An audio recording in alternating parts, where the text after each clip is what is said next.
celebrities, internet culture, my little brother's face.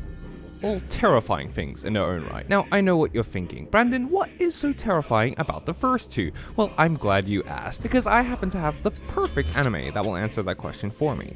This is Oshi No Ko, a new anime that has come out at the time of recording this, and it has deceived a lot of people. Because not only did it subvert people's expectations in the best way possible, but it also delivered one of the most unexpectedly great first episodes that I've seen in an anime. And the reason this is surprising is because based purely on advertising, it looks kinda crap. So what exactly did it do? How did Oshi No Ko fool the world in just one episode? Now for the two people who haven't heard of it, worry not, since I'm not gonna dive into spoilers just yet for it, but first I'm gonna answer the question of what the heck this anime even is, because good lord, every time I see someone trying to explain what this anime is to someone who hasn't heard of it, they give the most terrible sounding, confusing, spoiler-filled plot synopsis that would make Jesus himself lose faith in humanity. Heck, even the official plot synopsis doesn't do it justice. Generally, the common sentiment we always end up on is to just watch it, since it really is best experienced blind with as little information as possible, which I still highly recommend doing, but I also know that that just isn't enough for some people. Again, it's very easy to get a misleading impression on what it's about based on what it looks like. And while it's for a very good reason story-wise, the first episode is 90 minutes long, which is a pretty big commitment for most people to invest their time into. The only reason I myself decided to check it out was because it was written by Aka, the same guy who wrote Kaguya-sama, as well as Mengo Yokoyari's beautiful artwork. So if anyone watching this wants to go in completely blind, please do so now. You'll know by the end of the episode whether you want to continue watching or not. Just make sure to finish the episode to the end and don't stop before then. But for those of you who still need a little bit more convincing, this is what Oshi No Ko is about in the most spoiler-free way I could possibly think of. First off, is this an idol anime? Yesn't. It technically is, but the tone and presentation are very different from what you typically expect. This is less of an idol anime and more so an anime about idols. And for those of you who don't know what an idol is, a quick explanation. Japanese idols are basically just performers, usually made up of young girls who are models who sing, dance, and perform on stage to entertain people, with them garnering very large fan bases of simps. I mean, respectable young men and women who support them. Yeah, as you could probably tell, this isn't all that different from anime culture. In fact, there's usually a lot of overlap. It's just that in this case, you've also got a nice dose of celebrity worship thrown in the mix as well, and the result isn't always pretty. Because at least while with anime, the people being simped over are fictional and there's no real harm done, idols are real people. This places an ungodly level of expectations on them because they're basically expected to achieve almost inhuman levels of perfection, to always perform well and to maintain their idealized versions of themselves to the world. They can't really afford to show who they really are, or have personal lives that puts their image at risk, which also means that if they were dating someone and that information was leaked, it would cause such a huge scandal that it could mark the end of their career. Fans would see it as a massive betrayal. Countless people would leave because of this, and many would go on to harass them on social media. And that's not even mentioning the obsessive stalkers who go after them in real life. It can be extremely toxic, and this is the kind of culture that Oshi No Ko seeks to call out, to expose the darker sides of the idol industry and show the realities of it through the medium that would reach the people who need to see it the most. The show is a deconstruction, and while that doesn't necessarily mean that it's always super dark and depressing, it is honest. And this isn't just limited to the idol industry. No, this is about the entertainment industry in Japan as a whole. Acting, manga, television, theater, celebrities, and online culture especially. As the story progresses, the characters go through these different industries and learn about the sort of stuff that happens behind the scenes. Stuff they don't show to the public. The different problems they have to deal with, both because that's the unfortunate truth of how the industry works, and because they have to think about how the world perceives them. So with all this in mind, imagine if there were an extremely famous idol who got pregnant, and the circumstances surrounding this is a mystery. What would they do in that situation? Would they choose their career as an idol, or their children? This is exactly the situation that our main character, Ai Hoshino, has been placed into, and she chooses both, intending to have her children and raise them, while also keeping them a secret from the entire world as she pursues her career as an idol. This is the main premise of the beginning of Oshi No Ko. And I also lied. But I'm not gonna tell you what it is that I lied about. Yep, that's it. That's all I'm giving you. If you want to see what it is, you'll have to watch the episode and then come back. This is the part where I start diving into spoilers, so you better have watched the first episode before watching the rest of this video. If you continue anyways and you get spoiled, that's on you. Ready? Great. The beginning of the episode was basically what I expected it to be, mostly thanks to the fact that I got spoiled. Yeah, at the time I was first reading it, I already saw a bunch of people talk about it and being weirded out by how out there the premise of the first chapter was.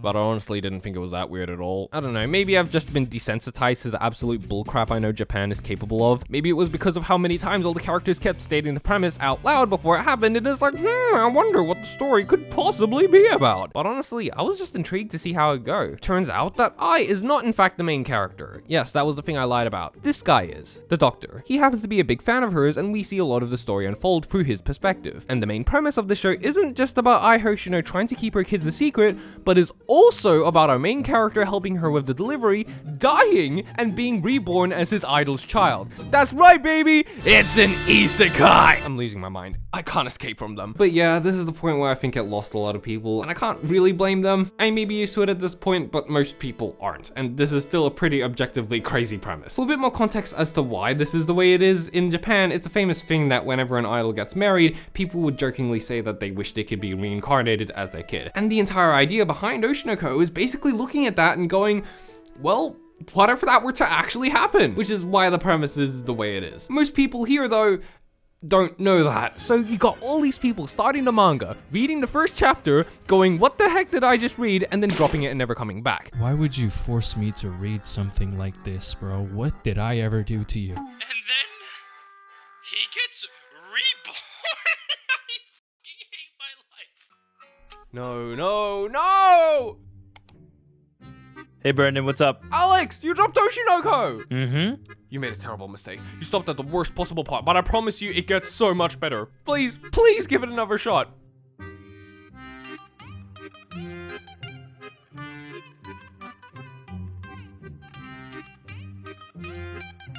No.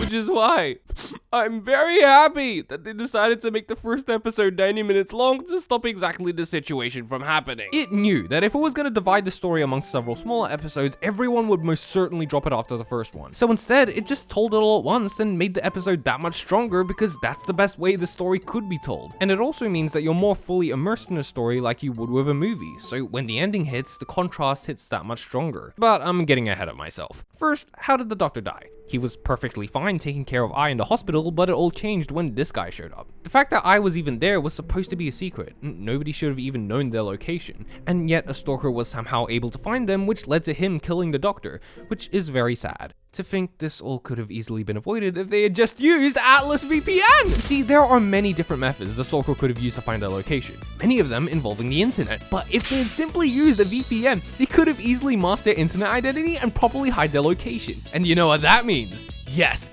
it means it would have sent him to the wrong location. Imagine the stalker spending weeks traveling, buying a plane ticket, sailing the 7 seas, hiking up the tallest of mountains, only to realize he had been duped by Atlas VPN. And those aren't the only users, my friends. If I were staying at the hospital, she would have most definitely needed some form of entertainment so she doesn't die of boredom. But gosh darn it, her favorite TV show isn't available because of their location. Whatever is she supposed to do? Well, the answer is simple. She just needs to turn on Atlas VPN, choose a different location where the show is available, and voila, there it is. And it also helps that one subscription covers unlimited devices, which is great for convenience. You can also use it to get discounts online, as well as having built-in ad blocker and malware detector. It even tells you if someone's hacking into your account.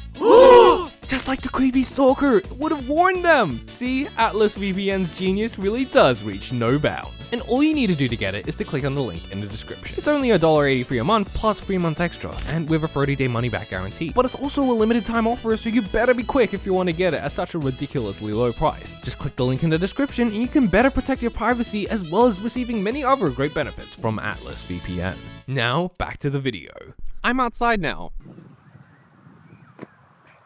I decided to touch grass. First, let's talk about our main character, who very much worried me at first. The first part of the episode had me thinking that we might have another Mushoku Tensei situation on our hands with how he was unashamedly simping towards Ai at the beginning, but as the episode went on, I slowly realized I was mistaken. There was an entire joke where he said his feelings were definitely pure, and for obvious reasons, nobody believed it. But then it turned out his feelings actually were pure, and he had no interest in that sort of thing, refusing to take advantage of the situation and staying respectful when it would have been easier not to. Even that promise he made to Serena, in retrospect, was really just him telling her what she wanted to hear before she died. The guy ended up being the polar opposite to Rudius in pretty much every way, and I couldn't be more grateful because we honestly do not need more than one. Now, some of you may be wondering what the actual point of the reincarnation animation is, since throughout most of season 1, it doesn't really come into play very much, and I just want to clarify, it is 100% necessary. Their previous lives and motivations play massive parts in how these characters work, and that gets dived into more and more the further the story goes on. Just trust me on this, okay? The next part of the story shows the Doctor, who is now reborn as a baby, named Aquamarine.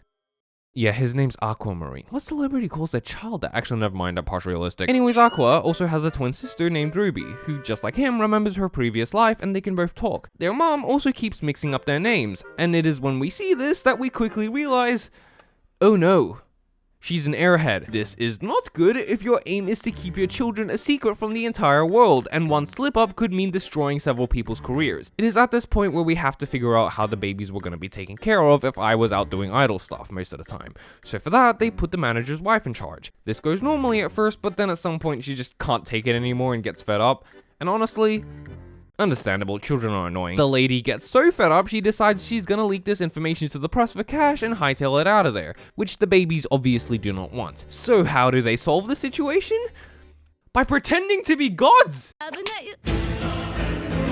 Yeah, not gonna lie, even as a manga reader, I had to question what I was watching at this point. Turns out, two babies suddenly speaking like grown adults and threatening holy punishment is enough to freak out a person, so she obviously changes her mind. But while the first 20 minutes of the episode is admittedly kinda strange, it is after this point where it starts moving into being unironically good. Because this is where we start diving into the industry. Now, we're finally revealing all kinds of juicy information in regards to how all this really works.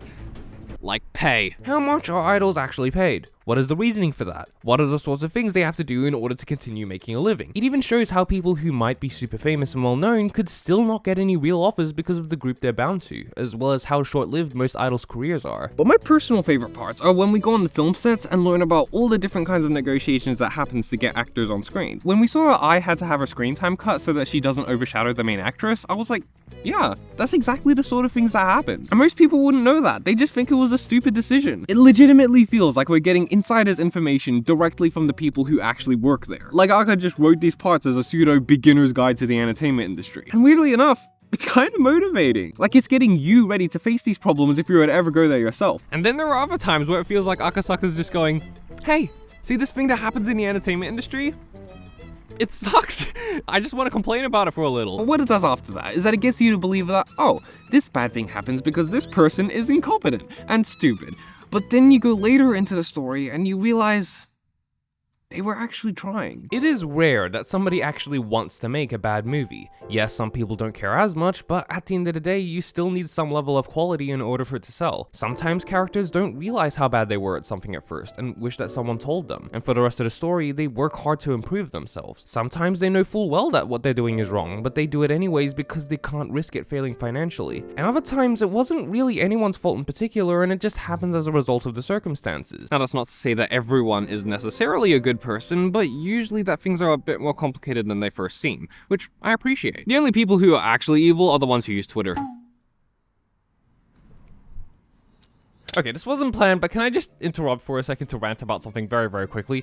Twitter should have been a good platform. It is an incredibly convenient platform that I use regularly to get my thoughts out, give updates to people, and let you guys know how progress on the next video is coming along. And since I can't make a video on every new anime that I watch, I can just let you know what my thoughts are on there. There is no other platform as of now that will let me do those things in the same way. YouTube community posts aren't meant for that sort of thing, and Discord is meant for talking to people directly in smaller groups, not to tens of thousands of people. So logically, Twitter is the best platform for me to do those things. I can connect with fellow content creators, I can talk to all of you guys at once. Functionality-wise, it does everything that I need it to do. The problem is that it sucks. Putting aside the fact that a certain person bought the platform and kept making changes that made it worse, there are just a lot of crappy people on the platform. They aren't the majority, but they are very loud, and the discourse is really annoying to look at most of the time. It is a platform that tends to thrive under the negativity, and I despise the culture surrounding it. But yeah, I continue using it because of the reasons I mentioned before, while trying my best to steer clear of the negativity. If you do want to follow me there, I'll leave a link right below the sponsor in the pinned comment. Anyway, sorry for the interruption, back to Oshi No Ko. The show also demonstrates that the author has a clear understanding of how social media actually works and how people usually talk on there, including the type of horrid stuff that people would just say without consideration because they know they're safe behind a screen. Stuff that they wouldn't dare to say in real life. And it calls them out on it, showing that behind the celebrities, these are still actual people that they're talking about, and them being famous doesn't change that, which is something that's especially dived into in later episodes. One of my unexpectedly favorite scenes in this episode actually was when the kids were filming on set and we're introduced to the one girl who licks the baking soda, who at the time is a spoiled brat who has no respect for others. She also insults Ai, which immediately puts her on Aqua's hit list, but when they film the scene, Aqua ends up outperforming her, and she knows this. She then asks the director if they could do another take, but he says they don't need to since they've already gotten what they wanted, which leads to this. The scene was unexpectedly an emotional one, and it helps how well directed it was and how well the voice actress really sold it, going from speaking calmly to painfully screaming. I didn't like her very much at first, but in just one moment, I felt bad for her. Wait, a character who was at first introduced as being annoying and unlikable, but is then humbled and later on turns out to be way more likable than you ever expected?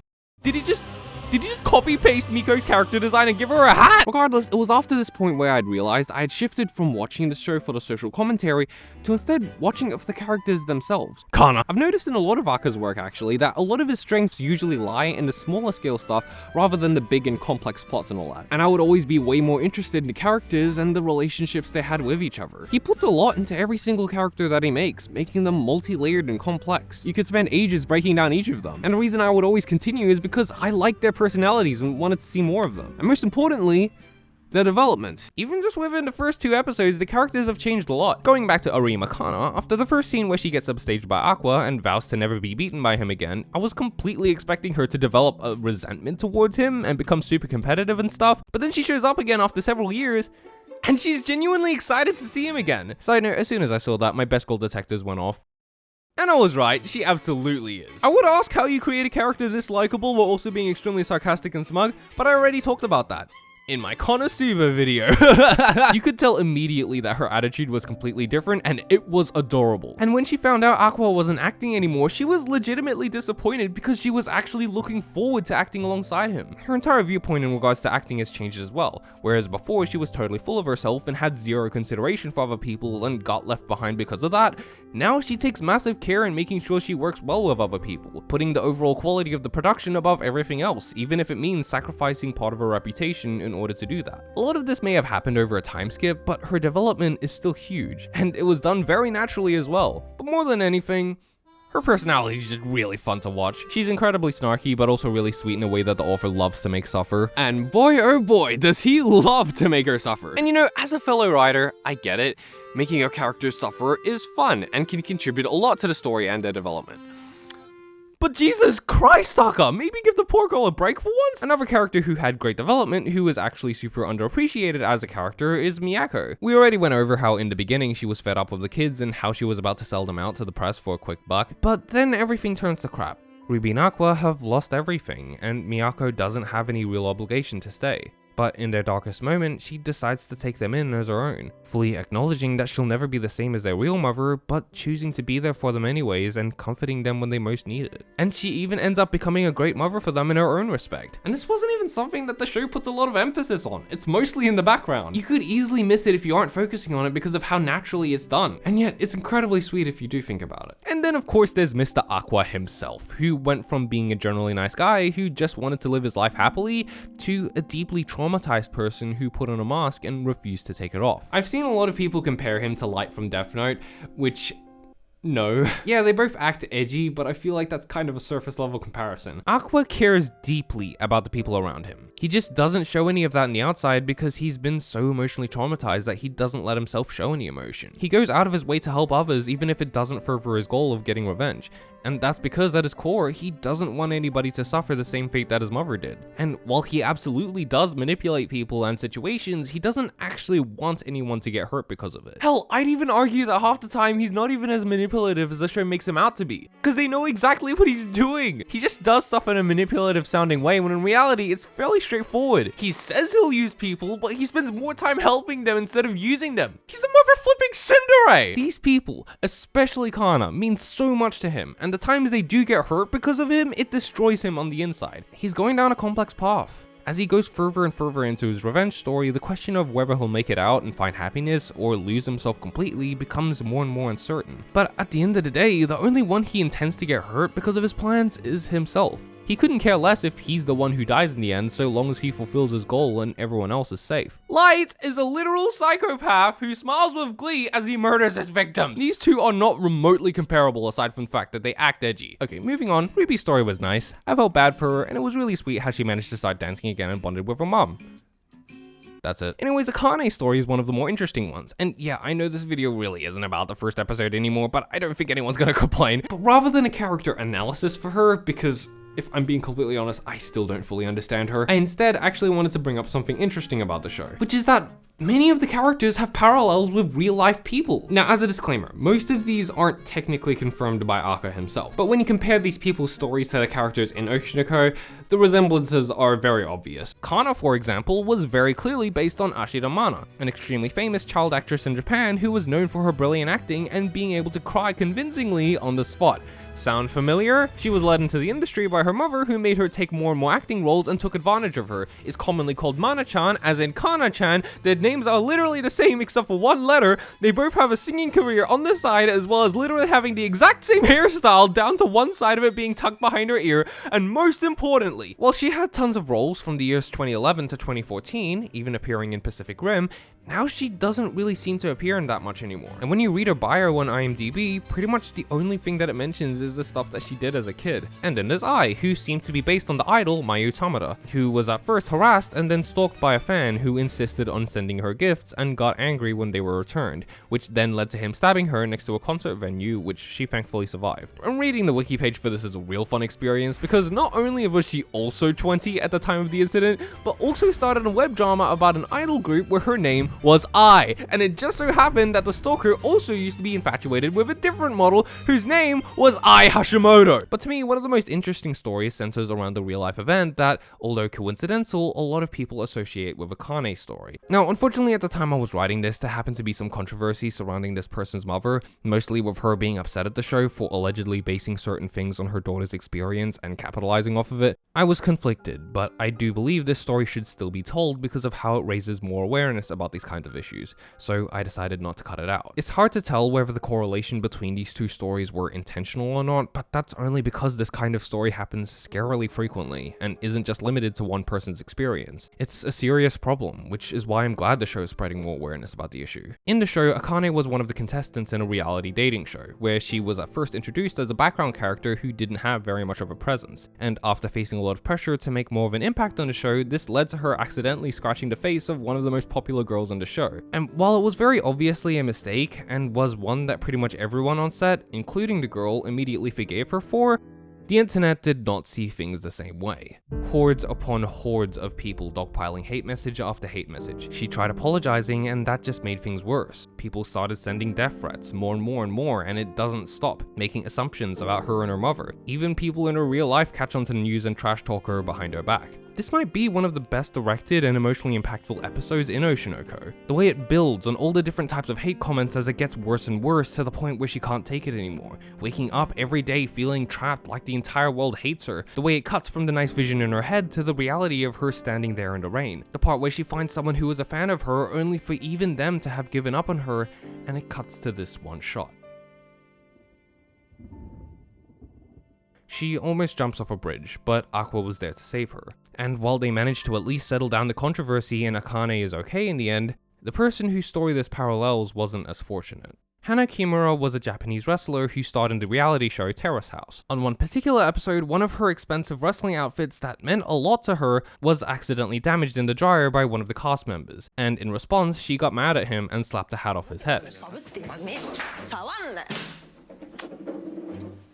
The entire situation was staged. Hana never actually wanted to do any of this. She was told to. Thanks to the nature of her contract, if she didn't do what the producers of the show instructed her to do, she'd have to pay a fine of the equivalent of over $10,000. The producers of the show wanted to make things more exciting and get her to play into the entire pro wrestler role, so they essentially told Hana that it'd be cool even if she just straight up slapped the guy. But because she couldn't bring herself to actually do it, she instead just grabbed his hat and threw it to the floor.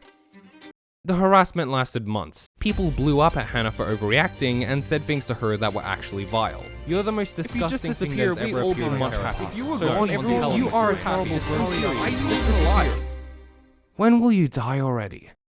She tried to apologize, but in a subsequent episode where she was seen being in a good state emotionally, this just fueled the fire even more, since people thought she hadn't learned her lesson, with some people even saying that if she couldn't take people tearing her down, she shouldn't have gone on TV in the first place, since that's just what happens. All the while, the production staff did very little to actually help her. She wasn't allowed to say the truth of the situation since it had to be kept secret, so she mostly just had to deal with it herself. She would then start posting pictures where self-harm marks were slightly visible, as well as other worrying posts. They didn't stop. I have received nearly 100 honest opinions every day, and I cannot deny that I got hurt. They still didn't stop. She made a social media post showing a picture with her cat, reading, "I love you, live a long and happy life. I'm sorry." And on May 23rd, at only 22 years old, Hannah committed suicide. Soon after the news broke, the people who harassed her started deleting their posts and accounts, and people suddenly started showing their support for her, saying that the hate was unjust and wrong. Production for the show also stopped, which also just happened to line up with COVID at the time, so the show ended up being cancelled completely. Hannah's mum was finally able to reveal the truth to the public, and she was mad at the production company, wanting to file a lawsuit. And because of her, as well as the public outcry, the Japanese government started taking cyberbullying more seriously, investigating the people who had been harassing Hannah. One malicious person in particular who had been doing this was confronted and charged. He had made over 200 accounts and had sent hundreds more messages, with the justification that he was getting back at her for what she did.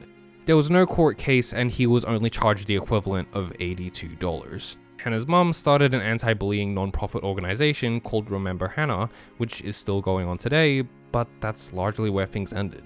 I found this real-life scenario to be even more depressing than the fictional one. While at least with Oshi No Ko it ended on a relatively happy note, for many real-life people it didn't, which is why I'm glad that the show could at least bring some more attention to this issue. It was also incredible to go on Twitter soon after the episode aired only to see people liked Akane, only to then turn around and do the exact thing that the show criticized them for doing as soon as it's someone they don't like. The lack of self-awareness. It's astounding. But while this episode was really good, it still wasn't quite the best part of the show to me, because that title still goes to the last 20 minutes of episode 1, which is where, in my opinion, it goes from being good to a full-on masterpiece, because this is where we finally start to dive into Ai as a character. Throughout most of episode 1, while Ai is very prevalent, she also feels somewhat distant. Throughout most of the episode, we only have about 2 scenes where we see things from her perspective and hear her inner monologue. Those times being when she went ego surfing and found a negative comment, which actually showed a great side to her character that we hadn't seen before, and then right after when she performed at the concert. And even then, we don't really have an understanding of her. It's hard to tell exactly how much of her behavior is an act, and it's difficult to figure out exactly who she is based on what the show presents us, and that's done on purpose. She's as much of a mystery to us as she is to the other characters. And then exactly 20 minutes from the ending of the episode, we switch completely to Ai's perspective. The tone suddenly feels different, but it's hard to put your finger on why. Ai makes the phone call to meet up with the dad after being worried her kids got the wrong idea, and for a little while, everyone's happy. This is the high point of the entire episode. Everyone's celebrating their newfound success, Ai's about to perform at a dome.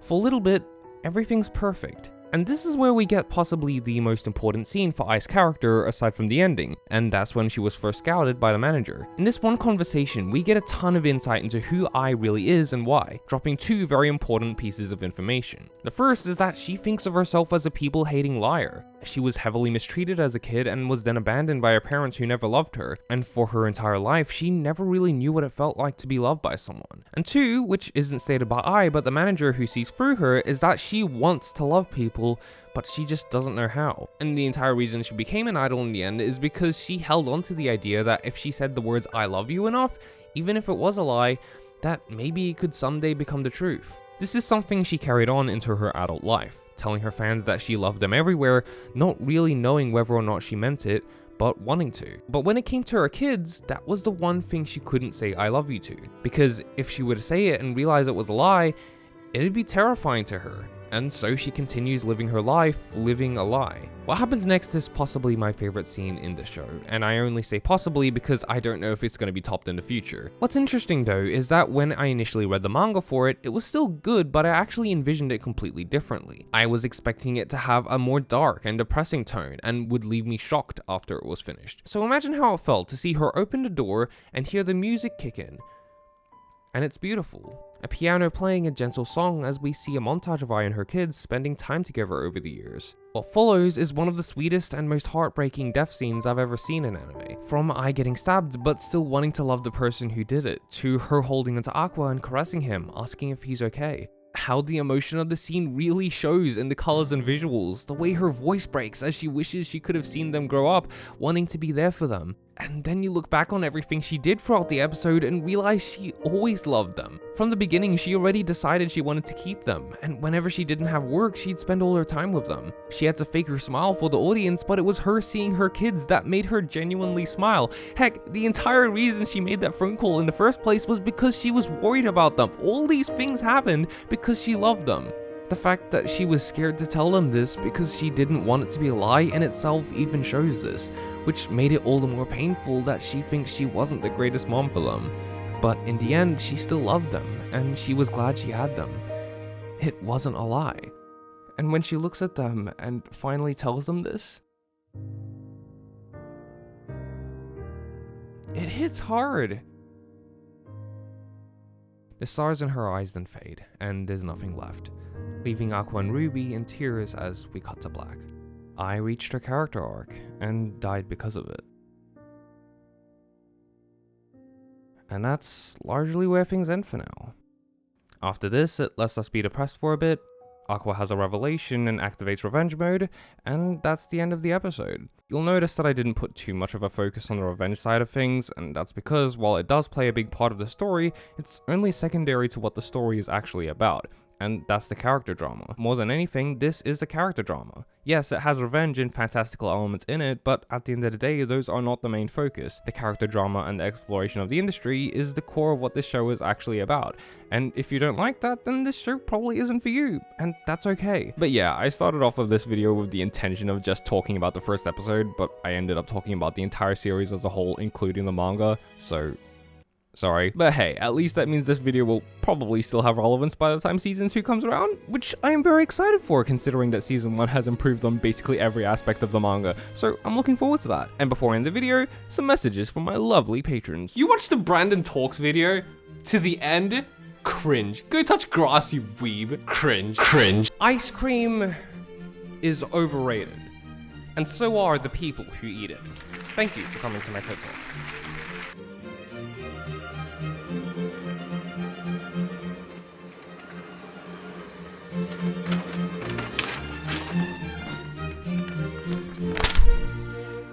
Hi, exercise for Emmy.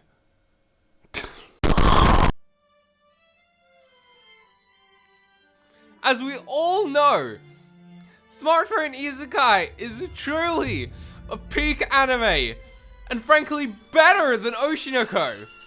You should all watch it!